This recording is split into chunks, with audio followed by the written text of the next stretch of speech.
अपमान। कोई व्यक्ति दूसरे का अपमान क्यों करता है? क्या आपने कभी विचार किया है? वैसे तो हम भी बिना कारण बहुतों का अपमान करते हैं। हमारा अपना अपमान भी बहुत बार होता है। संसार का सारा व्यवहार एक दूसरे का अपमान करने पर टिका है। जैसे पति अपनी पत्नी का अपमान करता है, पिता अपनी संतानों का अपमान करता है, नौकरी देने वाला अपने नौकर का अपमान करता है, अर्थात जो भी बलवान है वो निर्बल का अपमान करता है। यदि हम शक्तिमान हैं तो अपमान के बदले में लड़ाई करते हैं, और यदि लड़ने की शक्ति नहीं होती तो हम अपमान सह लेते हैं, स्वयं को निर्बल और असहाय मान लेते हैं। हमें छोटे होने का एहसास होता है। ऐसा प्रतीत होता है जैसे हमारी आत्मा कुचली गई हो। किंतु कोई किसी का अपमान क्यों करता है? हम विचार कर रहे थे कि जब अपमान होता है तो मनुष्य को अपनी निर्बलता का एहसास होता है, और निर्बलता का बोध मनुष्य को कुचल देता है। वो अधिक से अधिक निर्बल बन जाता है, अत्याचार सहने की आदत सी पड़ जाती है, आत्मविश्वास का नाश हो जाता है।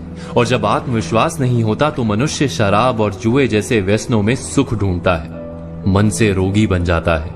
आखिर किसी भी मनुष्य की ऐसी दुर्गति कोई क्यों करता है?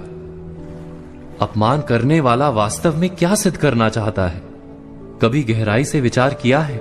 वास्तव में हम किसी का अपमान करते हैं उसकी निर्बलता सिद्ध करने के लिए, यह बताने के लिए कि हम अधिक शक्तिमान हैं। अर्थात वास्तव में अपमान करने वाला स्वयं अपने आप को शक्तिमान या बलवान सिद्ध करने का प्रयास कर रहा है। अपमान करने वाला हकीकत में अपनी शक्ति से आश्वस्त नहीं है, उसे अपनी शक्ति पर भरोसा नहीं है। दूसरों को चुनौती देकर वो अपनी शक्ति पर विश्वास प्राप्त करने की कोशिश करता है।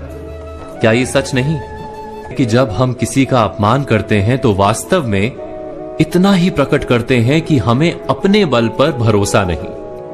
हमें ये संसार एक अविरत संघर्ष प्रतीत होता है, कभी ना रुकने वाली एक जंग सी दिखाई देती है।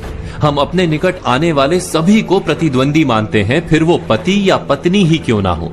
हमें निरंतर लगता है कि हमें अपनी शक्ति सिद्ध करनी होगी, अन्यथा हमारा शोषण होगा, हम किसी के गुलाम बन जाएंगे।